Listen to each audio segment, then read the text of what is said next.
మీ interview చేస్తూ ఒక వ్యక్తి గురించి మాట్లాడకపోతే నిజంగా ఆ ఇంటర్వ్యూ పరిపూర్ణం అవ్వదు. సిరివెన్నెల సీతారామ శాస్త్రి గారి గురించి. ఇన్ని అద్భుతమైన పాటలు సార్. అంటే ఆయన అందరికీ అద్భుతమైన పాటలు ఇస్తారు. మీ సినిమాలు ఇంకా బావుంటాయి. ఈ ఇంటర్వ్యూ కోసం అంటే ఆ పాట నేను చాలా సార్లు విన్నాను. ఈ ఇంటర్వ్యూ కోసం మళ్ళీ ఒక్కసారి ఫీల్ కోసం విందామని ఒక పాట వింటున్నాను. ఆ పాటలో జన్మంతా నీ అడుగుల్లో అడుగులు వేసే హుహుంటే నడకల్లో తడబాటైనా నాట్యం అయిపోదా. మీ సినిమా స్టోరీ మొత్తం సార్ ఆ 2 మాటల్లో చెప్పేశాడు. సిరివెన్నెల గారితో మీ ప్రయాణం అది చెప్పాను కదా, చాలా పార్ట్స్ తీయాలి ఆయన గురించి, నా గురించి ఏదైనా చెప్పుకోవాలంటే is one of the most, I'm missing him today, most closest person to me. ఏదన్నా పంచుకునేవాడిని ఆయనతోటి. మా జర్నీ గ్రేట్ జర్నీ, అంతా నిశీధిలో జరిగింది, అంతే రాత్రులు. అంతా రాత్రి ఆయన ఊదే పొగ మధ్యన జరిగింది. ఆ పొగని దేవుడికి పెట్టే దాని ఏమంటే పొగ ఉంటుంది చూడండి, హారతి. అలా ఉండేది చుట్టూ. వాటి మధ్యన కూర్చునేవాడిని నేను. ఎన్నో పంచుకున్నాం. ఆఖరికి మనసంతా నువ్వులో సీతారామ శాస్త్రి గారి క్యారెక్టర్ ఆయనే వేయాలి. ఓకే. మీరు వేయాలి శాస్త్రి గారు అన్న, వేస్తానని అన్నాడు ఆయన. దానికి ఆ సీన్లో ఆయన ఇచ్చిన contribution beautiful, not as an actor. అవును. పర్చూరి వెంకటేశ్వర గారితో పాటు డైలాగ్ ఇచ్చాడు ఆయన. ఎందుకంటే యాక్ట్ చేస్తా మేము ఇప్పటికీ గుర్తు నాకు. ఆ స్టేజ్ వెనక్కి వెళ్ళి నేను పరచూరి వెంకటేశ్వర గారు, శాస్త్రి గారు, that was the first time ఆ ఇద్దరు లెజెండ్స్తో నేను కూర్చుని ఆ సీన్ రాయించుకుని రాయడం, వేడివేడిగా చిన్న బిట్ రాయడం, అక్కడ తీసుకెళ్ళడం, అక్కడ తీయించడం, మళ్ళీ రావడం, తీయించడం, ఆ సీన్ అట్లా జరిగింది. నేను ఆ సినిమాలో ఉన్న చాలా కీలకమైన థింగ్స్లో కాంప్లికేటెడ్ సీన్ని ఫస్ట్ ఒప్పుకునేది నా వైఫ్ అయితే, సెకండ్ ఒప్పుకున్నది ఆయనే. దాని తర్వాత అందరితో ఒప్పించాను ఆ సీన్ని. ఏం సీన్ సార్? బీచ్ సీన్ అండి. బీచ్లో తన ప్రేయస్కే తన ఇల్లు ఐ లవ్ యూ చెప్తే కొడుతుంది. తన ప్రేయసే కదా, ఇద్దరు ప్రేయసి ప్రియులు ఎందుకు కొడుతుందని అందరూ అడుగుతున్నారు నన్ను. కానీ అమ్మాయి చెప్పాల్సి ఇతను కాదు, అతను. అదేదైనా కానీ ఉండే, అది ఇప్పుడు జనానికి మనం మాట్లాడుకునే జనానికి గుర్తుంటుందో తెలియదు అన్నీ. అది ఆయనకి ఎక్కింది, అది ఆయనకి ఎక్కింది, తర్వాత ఆదిత్యకి ఎక్కింది. ఫస్ట్ మావిడి, ఆ తర్వాత వీళ్ళిద్దరు. అలా మెల్లగా 15 రోజులు పట్టింది ఎక్కించడానికి. అప్పుడు తీసాం ఆ సీన్ని. అలా ఎన్నో జర్నీస్ జరిగినాయి మా మధ్యన. అంటే ఏది గుర్తుపెట్టుకోవాలో మాకే తెలీదు. చాలా జర్నీస్. పరుచూరి వెంకటేశ్వర గారితో దెబ్బలాట్లు జరిగాయి. సీతారామ శాస్త్రి గారితో దెబ్బలాట్లు కాదు. నేను ఏదైనా ఎందుకండి అదే దాన్ని గట్టిగా మాట్లాడినా, అలా కాదబ్బాయి, అట్లా ఉండేదే. So there are 2 different kinds of people total travelling in my life. ఎవరు డైరెక్టర్ ఈ సినిమాకు డైరెక్టర్, ఇంకో సినిమా డైరెక్టర్ ఉన్నా కూడా కామన్గా మేము మా మధ్యన జరిగేది అట్లాగే ఉండేది. అట్లాగా సార్ ఇందాక మీరు చెప్పిన పాట పాడారు కదండి, ఆ పాట గురించి చెప్పాలంటే beautiful thing in my life sir. Beautiful thing in Sitarama Sastry గారి లైఫ్ ఆల్సో. ఆయన లైఫ్లో కూడా ఎప్పుడు చూడలే అట్లా, నా లైఫ్లో కూడా నేను ఎప్పుడు చూడలే. సిన్స్ ప్రభుదేవా వాజ్ న్యూ, అతనికి ఇదంతా విచిత్రంగా అనిపించింది. అది ఏంటంటే అక్కడ ఆ పాట ఆకాశం తాకేలా పాట కదా మీరు పాడింది. అవును. ఆకాశం తాకేలా పాట అదేంటో తెలియదు, ఆ పాట కావాలి. నాకు దేవిని అడిగాను, నాకు ఇక్కడ పాట కావాలమ్మా, నాకు ఎలాగిస్తావో తెలీదు ఏంటి అని అంటే, అప్పుడు 2-3 పాటలు పంపించాడు. అందులో ఇది నచ్చింది. ఓకే. అది కూడా తానానే నానానే నానానే నానానే తానానే నానానే నానానే అంతే పంపించాడు. ఆ చిన్న బీట్ వేసి పంపించాడు. ఎందుకంటే తనకి తెలియదు సిచ్యువేషన్ కరెక్ట్గా. ఇందులో 3-4 పంపిస్తే ఇది నాకు నచ్చింది. ఓకే, ఇది కనపడుతుంది సినిమాలో అని అనుకుని శాస్త్రి గారి దగ్గరికి వినిపించాను. ఇది ఎందుకు వినిపిస్తున్నారండి అన్నాడు. ఫస్ట్ టైము నాకు ఆయనకు మధ్యన వైరం కాదు, ఒక సరైన అండర్స్టాండింగ్ జరిగింది ఫస్ట్ టైం అది, ఆ పాట విషయంలో.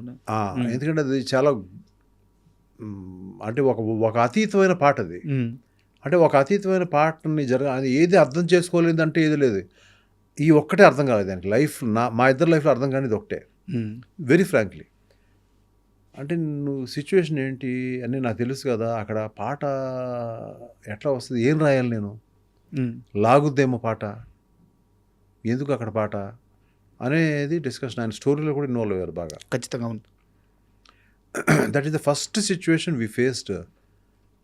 లైక్ ఆయనకు అర్థం కాలేదు అనేది నాకు అర్థం అవుతుంది, ఆయనకు అర్థం కాలేదు.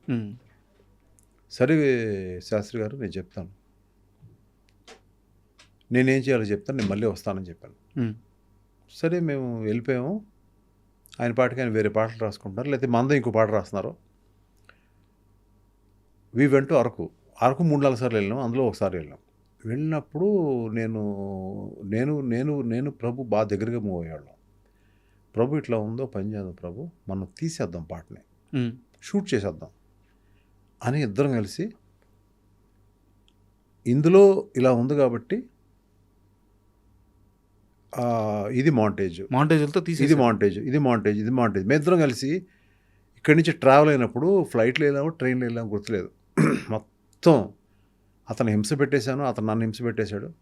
ఇద్దరు కలిసి ఒకళ్ళని హింస పెట్టుకుంటా మొత్తం పాట అంతా చేసుకుని వెళ్ళి, అక్కడ కూడా ముందే పెట్టద్దు, ఒక 2-3 రోజుల తర్వాత పెడదాం అని వేరే సీన్లు తీస్తా ఈ పాటను అనుకున్నాను. మధ్యలో గ్యాప్లో లంచ్, అతను భోజనం చేస్తూ ఉంటే ఇక్కడ ఇది ఉంటే బాగుంటుందా అంటే ఇలాగా అలా ఉంటే బాగుంటుంది, భోజనం ఇక్కడే పెట్టేవాడు, ఇక్కడ విసుకునేవాడు కాదు పాపం.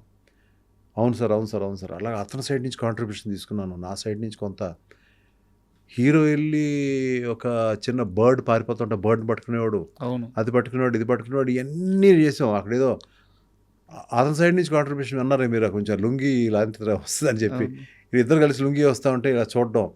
అతను కొంత చెప్పాడు, నేను కొంత చెప్పాను. అతను మాస్టర్, గొప్ప మాస్టర్ అతను. మేక డెలివరీ అవుతుంటుంది అప్పుడు, అది వేరే కథ, అది వేరే, అది ఇందులో లేదు, అందులో లేదు. అదంతా మొత్తం రాసుకున్న తర్వాత వి స్టార్టెడ్ షూటింగ్ ఇట్. ఆ షూటింగ్ అంతా కూడా తానా నేనా అనేది వస్తూ ఉండేది. వీళ్ళందరూ చూసారు, తానా ఎంతసేపు చెప్తారు, ఇవన్నీ తీసాను అయిపోయిన తర్వాత ప్రకాష్ రాజ్ గారు వచ్చారు, ఆ మొత్తం ఎపిసోడ్లు అయిపోయింది, తీసేసాం, పక్క వెళ్ళిపోయింది. So it went Hyderabad. అప్పుడు ల్యాబ్ ప్రాసెసింగ్ ఉండేది కదా, అది చేసి పెట్టండి, మేము అక్కడికి వచ్చినప్పుడు చూస్తా ఉన్నాం, ఏదో అన్నాము. ఇక్కడ ప్రకాష్ రాజ్ గారితో ఒక ఇంపార్టెంట్ సీక్వెన్స్ తీస్తున్నాం, కారం సీక్వెన్స్ ఏదో. అవును. తీస్తున్నప్పుడు నేను ఇక్కడ ఒక చిన్న మేకపిల్ల ఏండడానికి ఇబ్బంది పడుతుంది, దాంట్లో చాలా ఉన్నాయి మేకపిల్లలు. నేనేదో ఇక్కడ కూర్చున్నాను, అక్కడేదో అతను సీన్ ఎక్స్ప్లెయిన్ చేస్తాడు ప్రభు, ఇక్కడ మామూలుగా చూశాను, జస్ట్ ఇబ్బంది పడుతుంది.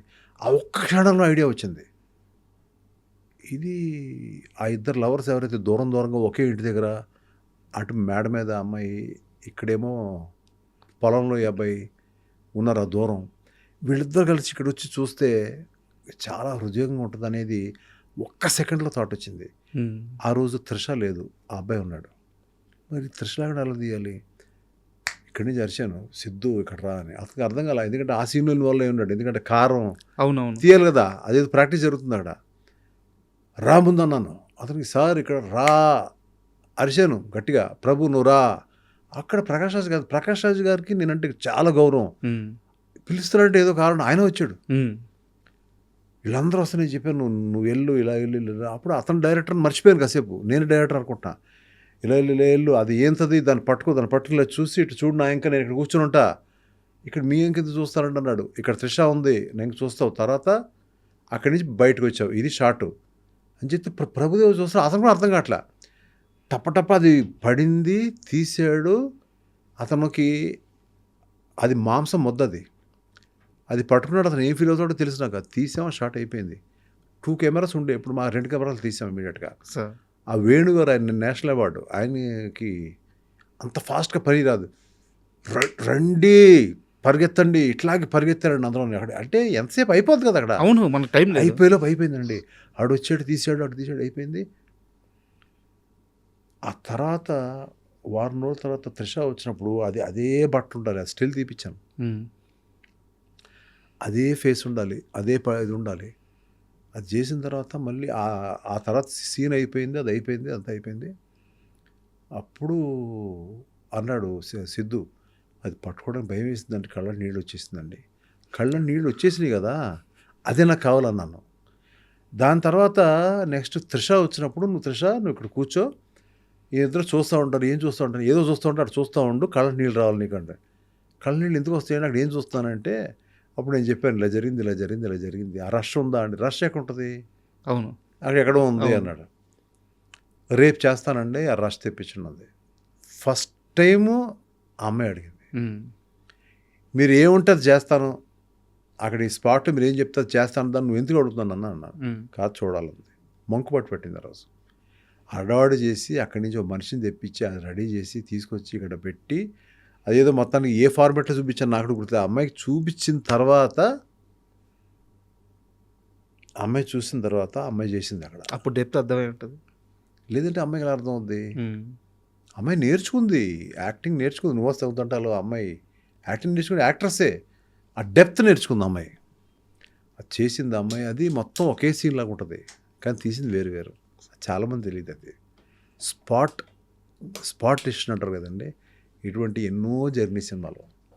ఆ సినిమాయే కాదు, చాలా ఫిల్మ్స్లో. అసలు మీరు చెప్తుంటే సో ఈ ఫుటేజ్ అంతా తీసుకెళ్ళి ఆ రెండు కలిపేటప్పుడు ఒకేలాగా ఉంది. శాస్త్రి గారికి ఇచ్చారు ఇదంతా తీసుకెళ్ళి. సారీ చెప్పడం, ఇదంతా తీసుకెళ్ళి ఎడిట్ చేసి, ఒక రఫ్ ఎడిట్ చేసి, తానానే అనేది లూప్ చేసేదాన్ని, మొత్తం ఒక 3 నిమిషాల పాటు చేసేదాన్ని. అప్పుడు శాస్త్రి గారిని అప్పుడు ఎడిటింగ్ రూమ్కి ఒకసారి రండి పిలిస్తే, ఆయన ఎప్పుడు పిలిస్తే వెంటనే వచ్చేస్తారు ఆయన. సరే ఏదో పంపండి కారు అన్నారు, ఏదన్నారు, మొత్తాన్ని కారు పంపించాను, వచ్చారు, కూర్చున్నారు. రాత్రి 1 గంటకి ఎప్పుడో అప్పుడు రెడీ అయింది. అప్పుడు ఆ టైంలో రాస్తూ ఉంటారు పాట. అవును, అది మా మందే రాస్తాను అనుకుంటున్నాను నేను. లోపల ఎడిటింగ్ రూమ్ తీసుకెళ్ళి లోపల చూపించాను. చూశాడు. చూసిన తర్వాత ఇలా మెల్లగా వచ్చాడు, సైలెంట్గా వచ్చాడు, సిగరెట్ వెలిగించాడు ఆయన. మన ఇద్దరం నన్ను ఇంటి దగ్గర దింపుతావా అన్నాడు. అందరు దింపుతాను, సరిపదా అన్నాడు. మాస్టర్ తీసింది వచ్చి ప్రభుదేవ, అతన్ని ఎక్కమని అనలేదు. నువ్వు వెళ్ళి పడుకో ప్రభు చెప్తాను అన్నాడు ఆయన. కారులో వెళ్తా ఉంటే నన్ను మామూలుగా హనీ అంటాడు ఆయన. ఆ హనీ, మీరు పేపర్ తెచ్చారా, ఒకసారి మీరు అంటాడు, ఒకసారి నువ్వు అంటాడు ఆయన. మీతో కూర్చుంటే పేపర్ పెన్ లేకుండా ఎందుకుంటాను సార్, తీశాను. ఆకాశం తాకేలా రాశాడు, ఆకాశం తాకేలా వడగాల ఈ నెల రాసుకో అన్నాడు ఆయన. రాశాడు, నీ పాట రేపు సాయంకాలం ఇస్తాను అని ఇంట్లో దిగిపోయి వెళ్ళిపోయాడు. ఆకాశం తాకేలా వడగాల ఈ నెల అని అనుకుంటా తెల్లారి వరకు అలా దాన్ని ఇంటికి వెళ్ళి స్నానం చేసి కూర్చొని దాన్ని చదువుతున్నాను. నెక్స్ట్ ఈవినింగ్ రమ్మన్నారు. ఆ ఈవినింగ్ రాత్రి 1 గంట అయింది. ఆయన కోసం వెయిట్ చేస్తాను. ఆయన ఇంకా లేవలేదు, ఎందుకంటే డే టైం రాసిన ఫస్ట్ పాట అది. ఈ మధ్యకాలంలో ఎప్పుడైనా రాసుంటారు ఆయన కొత్తలో, ఎప్పుడు రాత్రి రాసి ఆయన డే టైం రాశాడు. ఆయన హంట్ చేసింది, అది హాంట్ చేసింది. అది వెంటనే ఎక్కడ దాన్ని వదిలేస్తానని చెప్పి నేను వచ్చేటప్పటికి రాత్రి 1 గంట ఎప్పుడు ఆయన మెల్లగా దిగి వచ్చి కూర్చొని, నేను చాలా పేషెన్స్గా కూర్చునేవాడిని.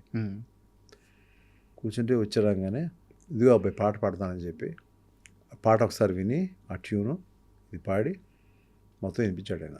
ఒకటే టేక్ అంటే ఒకే చేంజెస్ లేవు. అంటే చేంజెస్ ఎలా ఉంటాయంటే, ఒక్కోసారి మేము ఎదురే కూర్చుంటాం, ఇంకెవరు ఉంటాం. ఒక పాట లంగా ఓణి అని రాశారు ఆయన. తన లంగా ఓణి అని పాడతారు ఆయన.